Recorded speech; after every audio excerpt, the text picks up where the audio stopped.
University of Missouri Extension economist Ron Plain is our hog market analyst this week.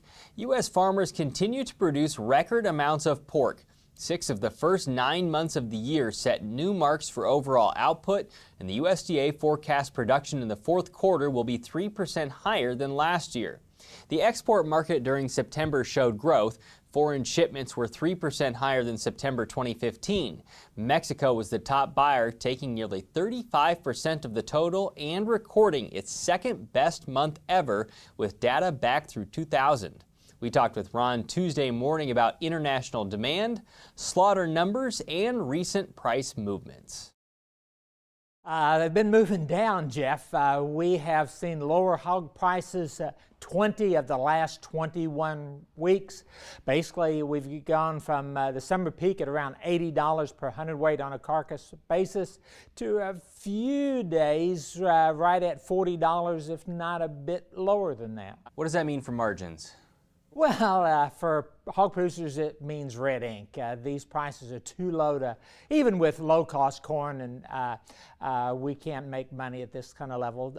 Iowa State calculations say the average producer lost $15 per head in September and $30 per head loss in October. Let's talk about some of the things impacting the market. First, slaughter numbers. How high are they? Jeff, they are high.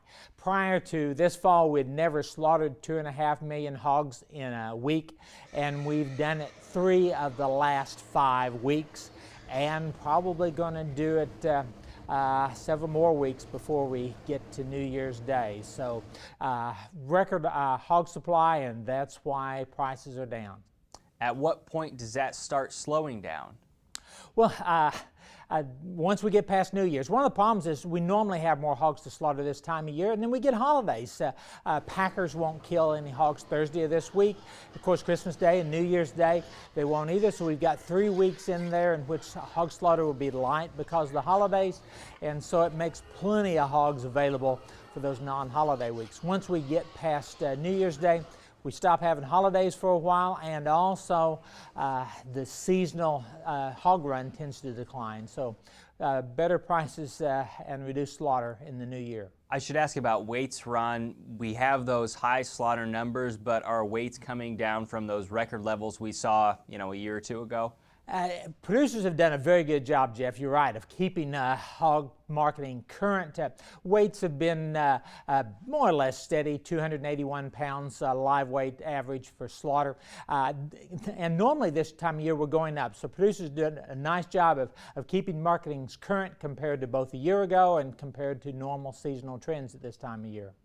What kind of support is the export market providing? Well, not as much as we need. Exports are up a bit, up I think 3% during the month of September, the most recent data.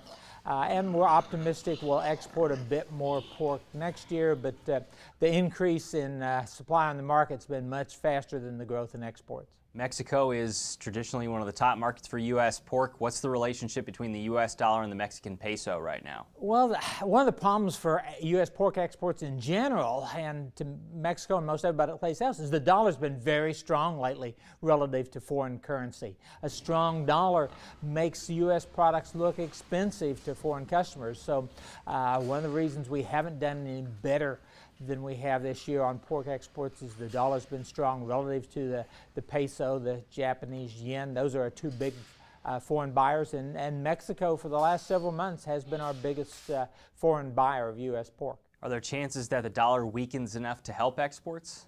Yes, but it's so far, last few weeks has just been getting stronger. We'll see what the Federal Reserve Bank does with respect to interest rates. Expectation is they're going to boost those a bit. So there's always things that might weaken the dollar, but right now it's hard to be real optimistic that that's going to help meat exports any. All right, let's talk about your price forecast going forward. What do you see for the market?